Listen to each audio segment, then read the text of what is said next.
My name is LEROY Halsey, that's my middle name, and I'm a structural engineering professor here at the University of Alaska Fairbanks. I started in school at a little place called Rolla, Missouri, then graduated, got a master's degree from that same school, headed off to work in the consulting engineering environment. During that time I started working on a PhD at the University of Illinois Champaign. The reason I went there is because that was probably the #1 school in the nation in structural engineering, and I wanted to study under the best.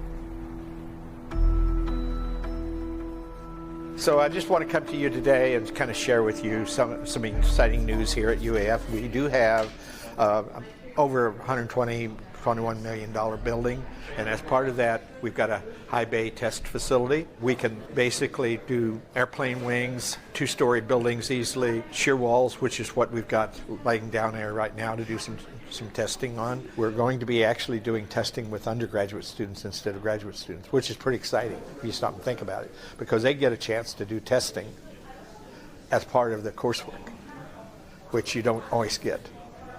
So that's pretty exciting. My favorite part of being a professor is to help a person become better than they are. Watching the light bulb come on and seeing the person realize, oh my gosh, I really understand this. Did you get your report in on your testing? After all the dwindling it down, there's still 4,500 data points. Wow. Good. Sounds exciting. You guys have a nice break. Nice holiday. You filming something? Huh? You filming a project? Yeah, this is the World Trade Center thing. Oh. Yeah, so. Well, it's been a point of controversy now for more than a decade. A researcher now from the University of Alaska Fairbanks is weighing in. Dr. LEROY Halsey, a civil engineering professor at UAF, he led a 4-year study which reevaluates whether Building 7's collapse could have been caused by fire. Beautiful outside, perfect September day with lots of sunshine. Other than that, it's kind of quiet around the country. We like quiet. It's quiet. It's too quiet.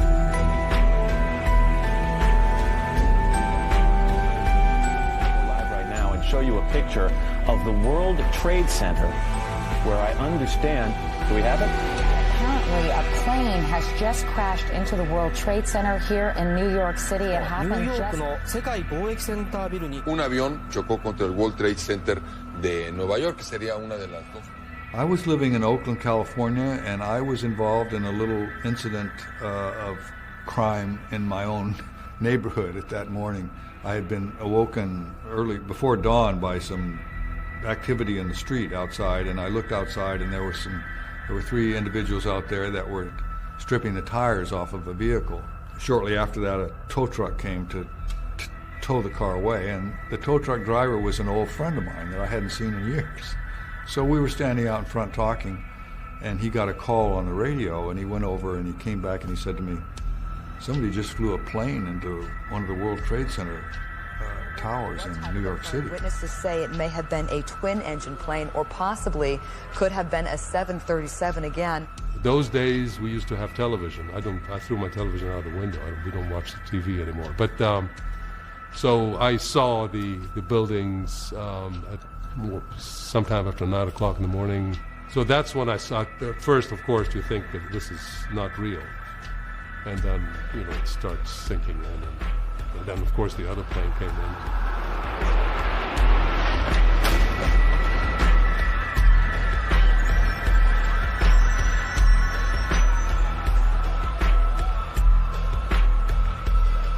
This is as close as we can get to the base of the World Trade Center. You can see the firemen assembled here, the police officers, FBI agents, and you can see the 2 towers.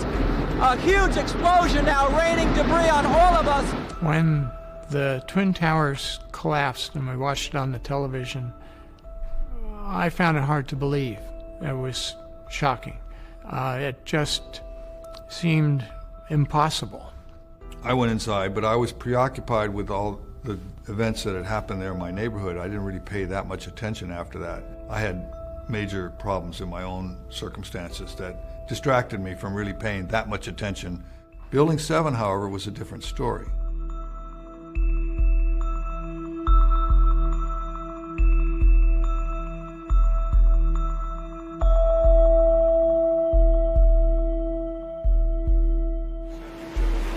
Second.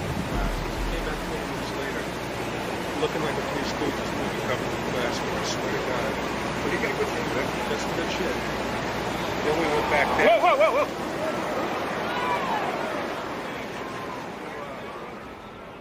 On September 11th, 2001, 7 hours after the North Tower had fallen, a third building collapsed. This was World Trade Center 7, a 47-story building on the north side of the complex, more than 300 feet from the North Tower. After being subjected to small office fires on isolated floors, Building 7 fell straight down, symmetrically, in approximately 7 seconds. You didn't hear anything about the World Trade Center 7, not for a long time. And we'd never experienced, prior to that day, a steel frame building collapsing due to fire. It just didn't happen. It piques your engineer's interest, I think, speaking as an engineer, even more than the Twin Towers, because it was more of a spontaneous failure, that there must be more of a structural, it wasn't hit by a plane, of course, must be more of a structural reason why that happened. Although the destruction of Building 7 was a structural anomaly that merited an exhaustive investigation, the debris was quickly shipped away from the site. You know, typically, let's say if you have an airplane disaster, you have the FAA and the investigators gathering every little piece of that plane and piecing it back together.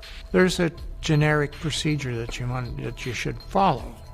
And one of the first things that you want to do is save the evidence. Building 7 did not require the immediate search and rescue operation that the Twin Towers did. Building 7 didn't come down till 5:20 in the afternoon, and there was nobody in the building, by all accounts. That destruction of the evidence actually amounts to a federal crime. You can't tamper with the evidence at a crime scene. There was quick decisions made about taking that evidence away. Building 7 was no ordinary office building. It housed offices of the Department of Defense, CIA, IRS, and Secret Service. It also held files related to numerous Wall Street investigations, many of which were not backed up elsewhere. Controversy started revolving around Building 7 and its collapse. People just need to look at the whole reason that we got into this fiasco, 9/11, and ask themselves, how did Building 7 out of that complex fall? They didn't answer many questions about why Building 7 fell in the way it did. Building 7 of the World Trade Center came down. It was never hit by an airplane. Santa Cruz, California. Good morning. FEMA claimed in its 2002 Building Performance Study Report the specifics of the fires in WTC-7 and how they caused the building to collapse remain unknown at this time.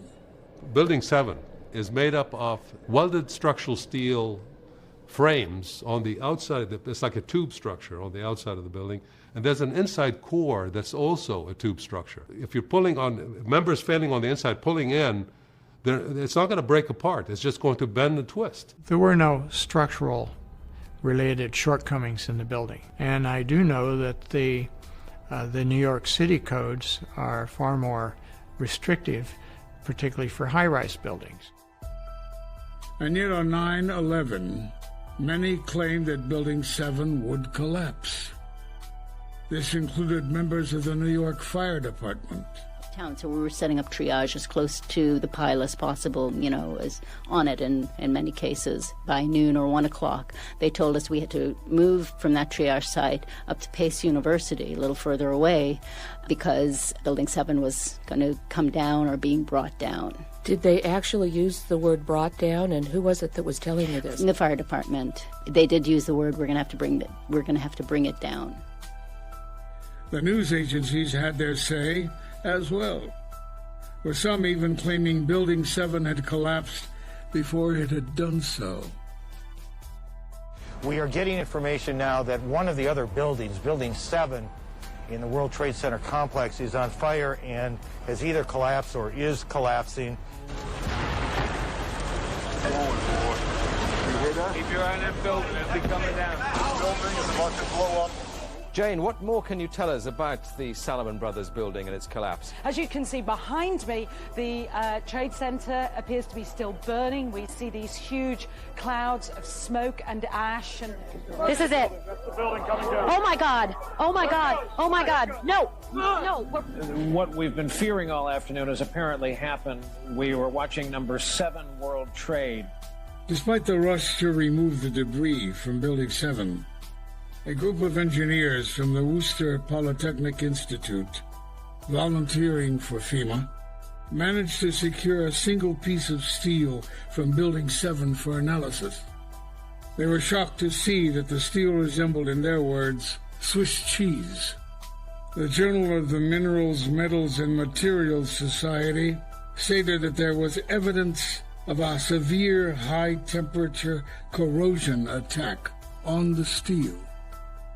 This strongly suggests that the temperatures in this region of the steel beam approached around 1,000 degrees Celsius, or 1,800 degrees Fahrenheit. FEMA's hypothesis was a liquid eutectic mixture containing primarily iron, oxygen, and sulfur formed during this hot corrosion attack on the steel. The temperatures required to produce liquid iron far exceed those achievable from an office fire. That shows there's quite a bit of other chemicals involved causing the steel to corrode and basically disintegrate like that. FEMA referred to these extreme temperatures as a very unusual event, and pointed out that this same phenomenon was seen in samples from one of the Twin Towers. This might be related to the fact that Ground Zero became the site of the longest burning structural fire in history, with extremely high temperatures located specifically in the footprint of the Twin Towers and Building 7. The National Construction Safety Team Act was signed into law, tasking the National Institute of Standards and Technology, NIST, to investigate the collapse of World Trade Center 1, 2, and 7. In 2008, 3 years after its report on the collapse of the Twin Towers, NIST released its final report on the collapse of Building 7. This was a moment heavily anticipated by many, as Building 7 had been marred with controversy since it collapsed. The report would be, for all intents and purposes, the government's official story regarding what happened. Eventually, a girder on floor 13 lost its connection to a critical interior column. This began a cascading chain of failures of 8 additional floors. With the support of these floors gone, we now had column 79 unsupported over multiple floors, and it buckled, which initiated the fire-induced progressive collapse of the building. NIST's explanation for the collapse of Building 7 was thermal expansion, a new collapse phenomenon that it claimed to have discovered. NIST stated that a primary load-bearing girder attached to column 79 became dislodged from its column connections, causing a series of failures through columns 80 and 81, bringing the entire building down. According to NIST, even without the initial structural damage caused by debris impact from the collapse of WTC-1, WTC-7 would have collapsed from fires having the same characteristics as those experienced on September 11, 2001. Conspicuously absent from NIST's report is the corroded piece of steel from Building 7, despite FEMA having identified it as a key piece of evidence. The extreme temperatures responsible for the corrosive attack on the steel were magnitudes higher than the maximum temperatures estimated by NIST to have occurred inside Building 7. The New York Times referred to that piece of steel as perhaps the deepest mystery uncovered in the investigation. There's a reference often made to a piece of steel from Building 7.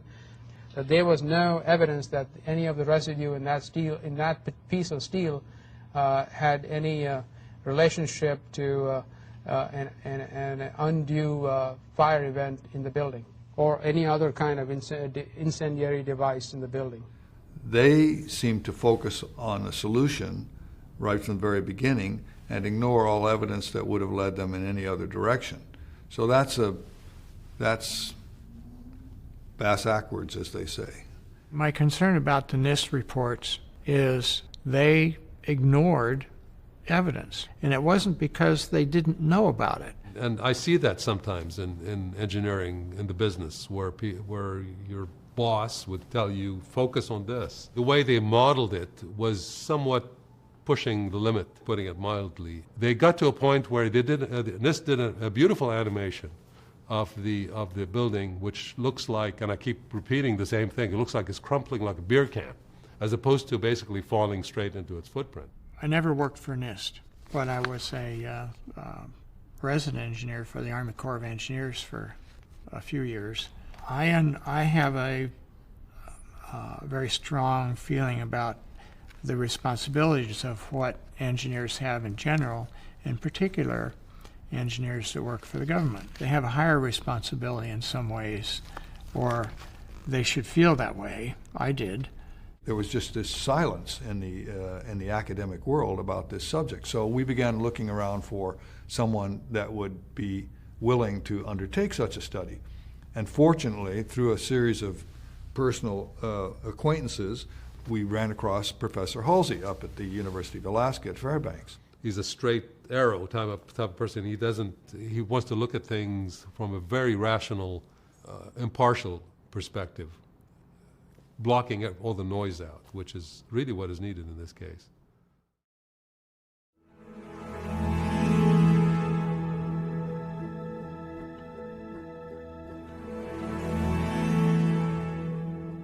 In 2015, Professor Hulsey began his investigation into the collapse of Building 7, funded by architects and engineers for 9/11 Truth.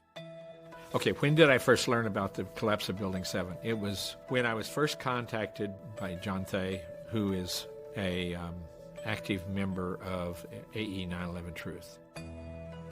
And he asked me to see if I would be willing to do this study. And I turned him down. And he came back again and said, hey, can we get an estimate from you? And I turned him down.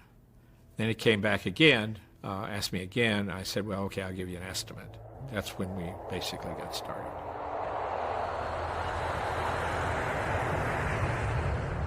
I was flown to New York, and there I began to see footage, and I began to see the area, and I walked around the area. It was a few days where I was educated on exactly what happened, where it happened, what the conditions were, saw footage that I could get, and so forth. Let's just talk about the overall problem. The building had a symmetric free fall that occurred suddenly over 8 stories, meaning that the entire building, the footprint of a football field, each floor was the size of a football field. And, you know, no steel frame building has ever completely collapsed due to fire. That's a concern. It looks like the core was removed for 8 stories to promulgate that 8-story free fall. So that's about as symmetrical collapse as you can get. You can't get much more symmetrical than that, no. And you can't get something like that unless you create it. You see the east side penthouse coming down first. I see that. You see that? Yep. And then if you look at the shock wave, it only goes down 15 stories. If there is controversy, that means that not everyone's satisfied with the answer. If we can change that, if we can give the public and the engineers an understanding of truly what did happen, it's worth it to me to be able to do that work.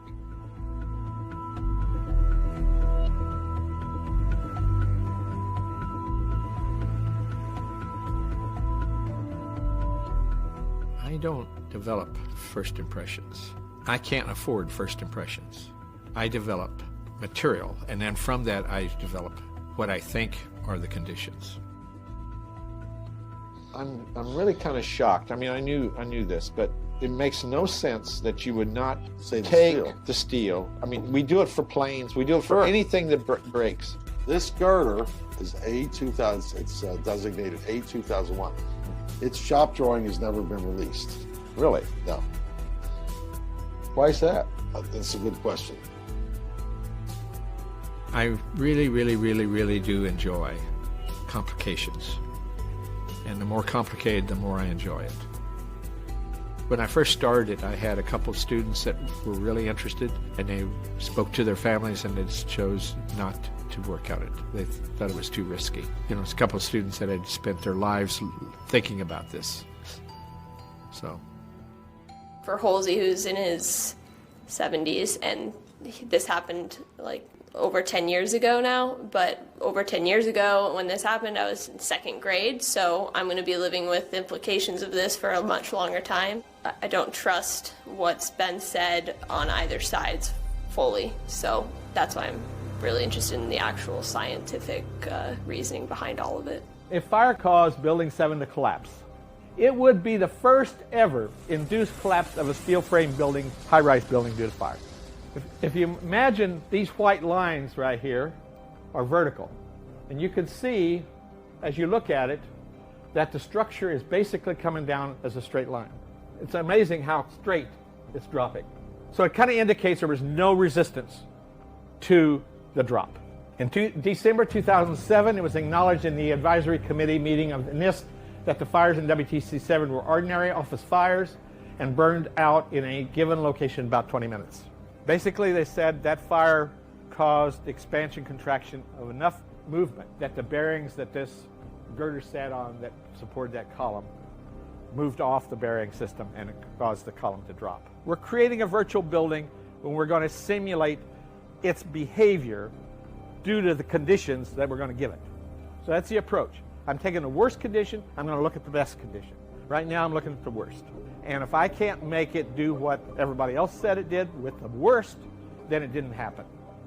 I've definitely seen the whole free fall that we were talking about. I mean, it's unsymmetrical, and then you take the one beam out and it just collapses in a complete straight parallel path, which is really fishy. There was a report on it, and then they said that the fire shouldn't have. It took it down. The fire took it down, but we don't know why it did. Like all the columns failed all at once. It didn't add up.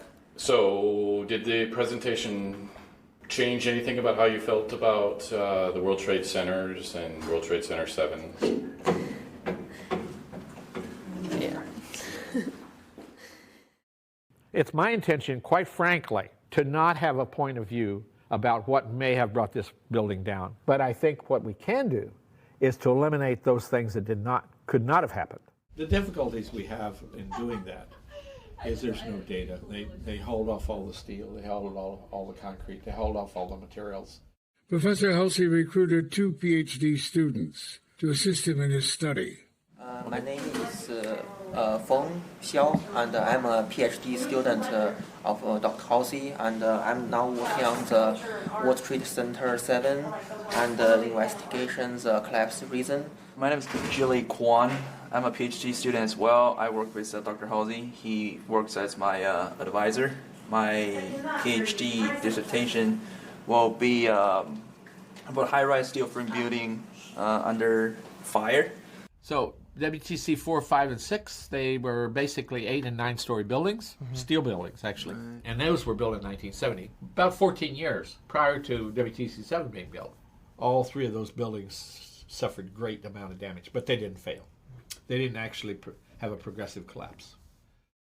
We began by taking a look at the geometry of the building. 47 stories. It's not symmetrical. Framing was not symmetrical. And so the first thing I did is ask my students, I said, I need to find the centroids of these floors. I need to know that if you pushed on it, where that centroid is going to be. In other words, center of mass. And the whole reason behind that was that if it was going to fail, it would try to fail around that spot.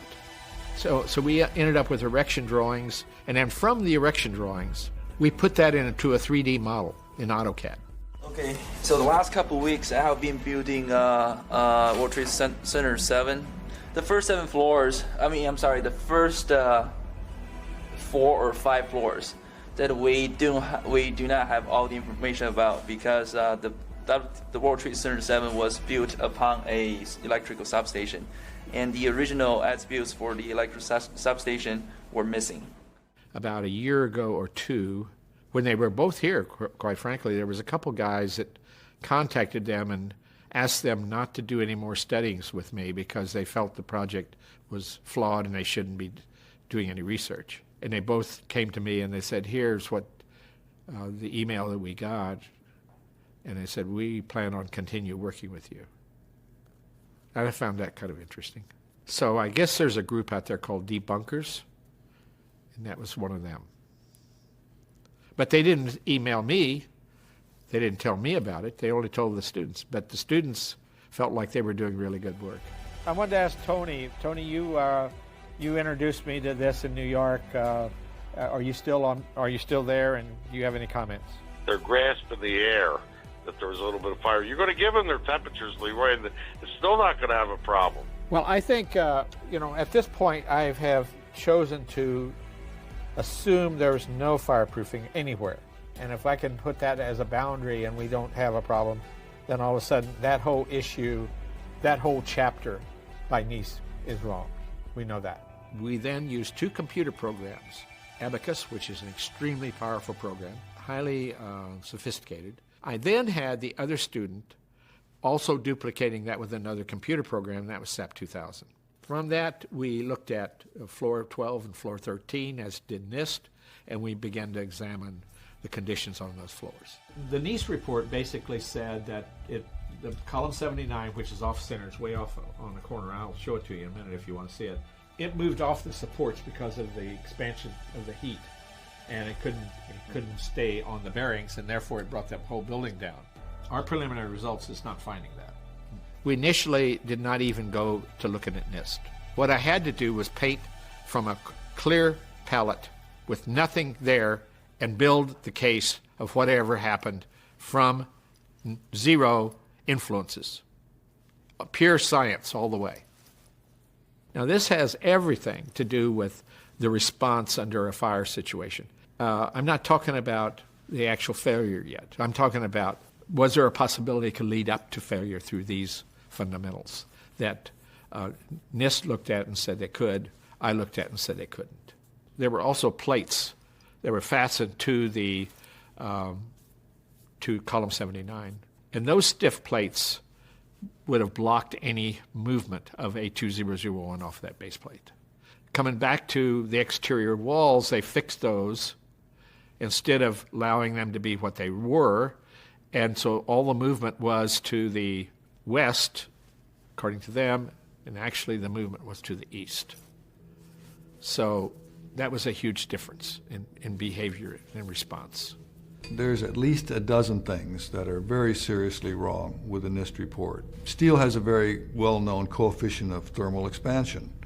You know that when you heat the beam so much, if it has a certain length, it's going to expand a certain amount. These things can be calculated very closely. Their calculations don't add up. That beam couldn't have expanded far enough to do what they said it did. So that's a very basic problem. Secondly, they said that beam that expanded and pushed this girder, A2001, off of its seat at column 79, which began this whole process. There's several things wrong with that scenario. They said that the flange of the girder moved so far past the seat at the column that the flange curled up, the girder then fell. Well, with the stiffener on there, the girder flange can't curl up. It's too stiff. So that's a problem. Then they ignored the fact that the girder itself was heated, and the girder would also expand along with the beam, and when the girder expands, it's caught behind the stiffener plates on the edge of the column, so it can't move past the edge of the seat. So then there's the fact that their analysis claimed that there was no shear studs on the girder or the beams, and that would force those members to act in concert with the concrete slab above it, which would limit its ability to expand. So all these things are problems. They come back with a letter saying, that wouldn't have affected the behavior of the girder. Those plates were there to stiffen the web, not the flange. They can't even get an engineer to sign that letter. They get somebody from the Public Relations Department to write back and respond in that manner, because no engineer would ever sign that kind of a statement. It's patently wrong. Nobody wants to be responsible for that, so they get somebody that doesn't even have expertise in the field that they're talking about to write a letter and give us that explanation. It's farcical. We're in an age now where transparency is kind of something that everybody is looking for. NIST comment that they won't release their details because of some risk to the public. So that's a problem for engineers. You have to find out what went wrong. In the case of Building 7, it's shrouded in mystery because the conditions which supposedly caused the failure aren't being released. They've been held under lock and key because the government claims that the release of that information would be a danger to public safety. Previously, they would have released it if it was asked in a different light, but just because, there's interest in actually doing a real study here. I think, I don't know, for whatever reason, maybe they're afraid to be discredited or whatever it is. So it's a defense mechanism, maybe. So you don't release information that discredits your study. And then the exact opposite with a HULSEY'S report. It's a gigantic file. The system I have in my office isn't even big enough to handle it. And it's got everything. It's all there for anybody that wants to look at it. Why can't NIST do the same thing? I have no idea. That kind of gets to part of the reason I don't work for the Army Corps of Engineers anymore, too. You know, what you're doing is incorrect. It's not right. You shouldn't be doing it that way. Shut up, Granger, and go back to your desk. The findings that we have got, we're very comfortable with. It's based on sound science. It's consistent with the observations. It's simple. It's straightforward. It's elegant, technical. It's understandable by people. And we looked at, as I said, all of the alternative theories that were presented. There were only few that rose to be credible in our technical judgment. When we see evidence that, in fact, you have robust science behind alternative theories, we will look at them.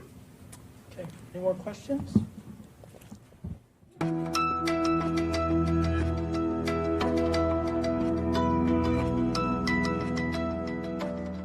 The draft report of Professor Hulsey's study was released for public comment in September 2019, 4 exhausting years later. Well, you know, I'm a perfectionist. I'm very satisfied with what we found. The thing that threw me for a loop is that I thought surely the progressive collapse and the collapse understanding would have been more clear. We spent almost a year on that issue alone. So that was a surprise to me. I didn't expect that to be the case. How much has changed between the draft report that we're scrolling through right now and what the final report will be? Hardly any. Really? Not much. A few little things here and there, but for the most part, it's not significant. So pretty pleased about that. They went through every single one of the components, the initiating events, the beam failures, the column failures, and then, of course, the entire building failure.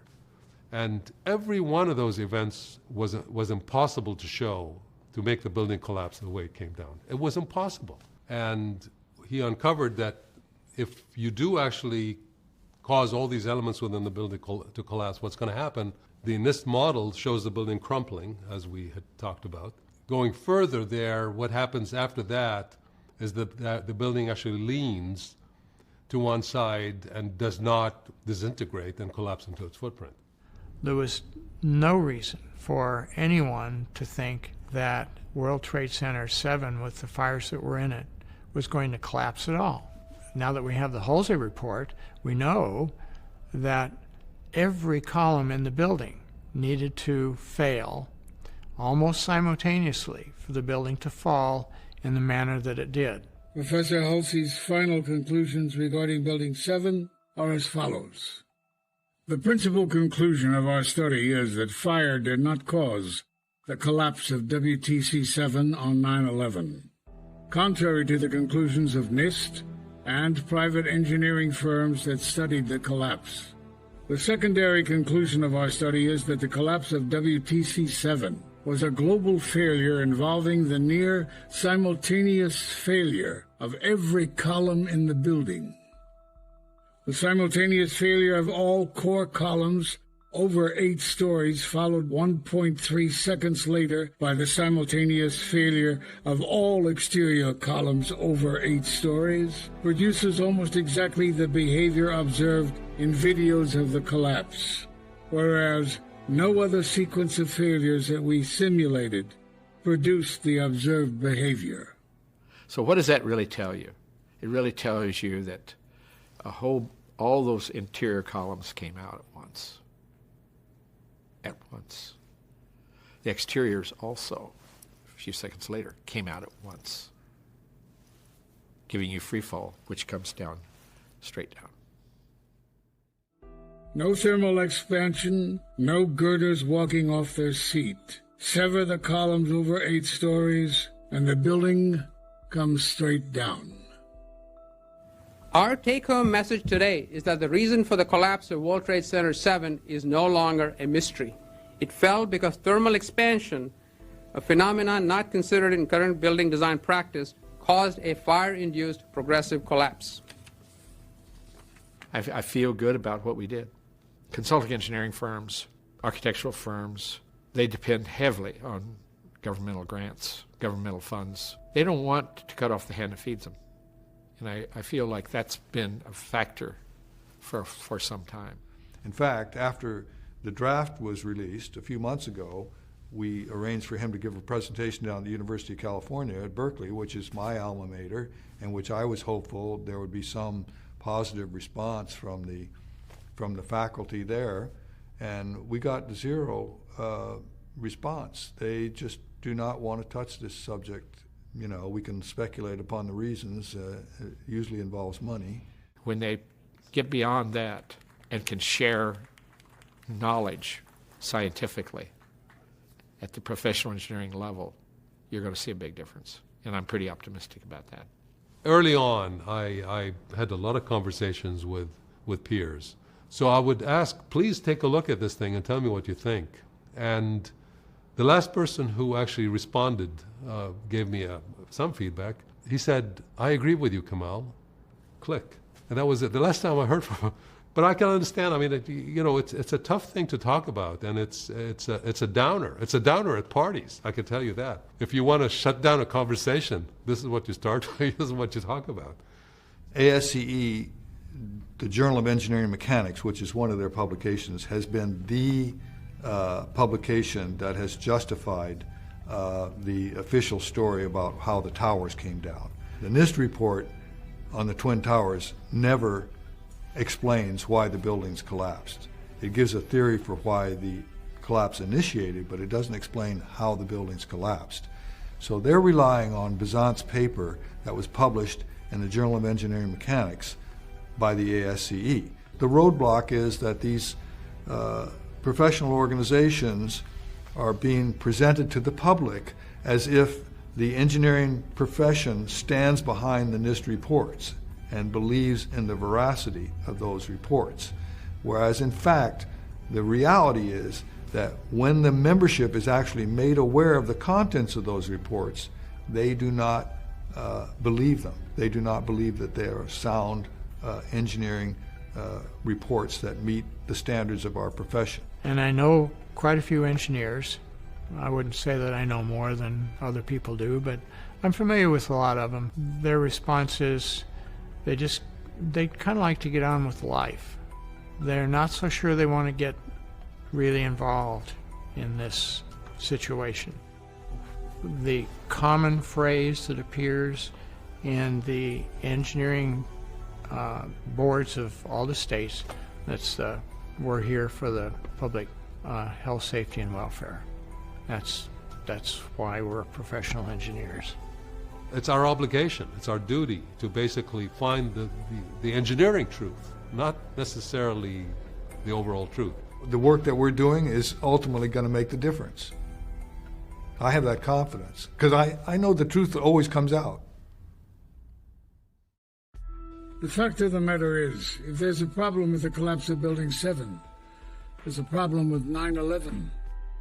And considering that 9/11 has led to irreparable change to America's domestic and foreign policies, that's a very big problem. There is nobody that you can ask, where were they on 9/11? They can't tell you, right? So that tells us right there that 9/11 was a world-changing day, world-changing events. So many times I hear post 9/11, pre 9/11, everybody divides world history now from 9/11 before and 9/11 after. That's the reality of the world that we live in. We all know that the world changed profoundly on 9/11, and it's all built upon this premise. And the fact that it could be a different story, I think it's hard for people to face that. Like the story says, I mean, what are you going to tell your granddaughter? What that you did nothing? I mean, I hate to see the planet destroyed, people's livelihoods getting destroyed overseas, and I mean, it's just very disturbing. We got to stop this craziness, this insanity.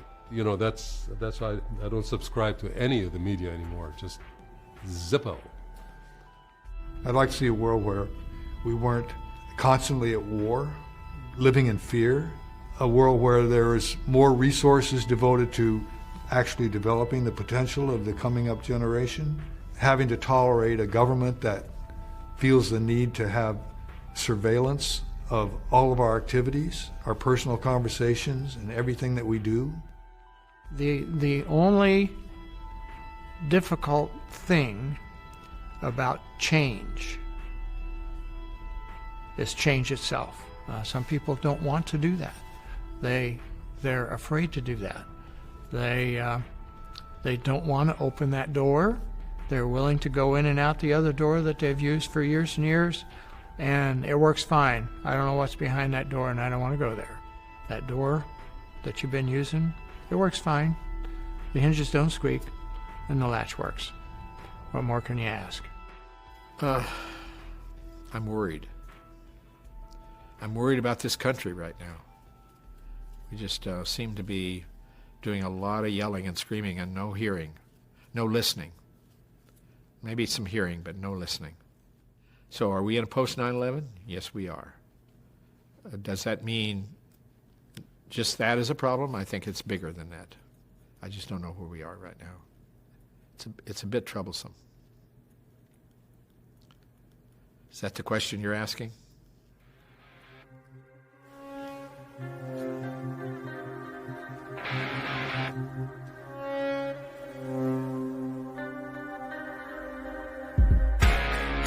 (9/11), 5:20 p.m., Tower 7. Collapses, much to question. This report faulty, needs correction. Lies used as weapons against facts, pure deception. The truth is the truth, there's no neglecting. Detecting a cover-up, what's the connection? 7.